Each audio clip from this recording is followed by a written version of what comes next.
Нормально, кстати. Да. Кайф. Тащи вообще. пацак.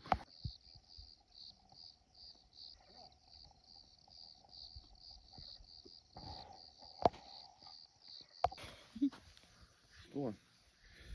Сейчас я уколюсь и буду на тебя кричать. Не уколись. Сука, я с собой не взял нихуя. Да не надо капюшон надевать. Хочу капюшон одеть на слово. Так и живем.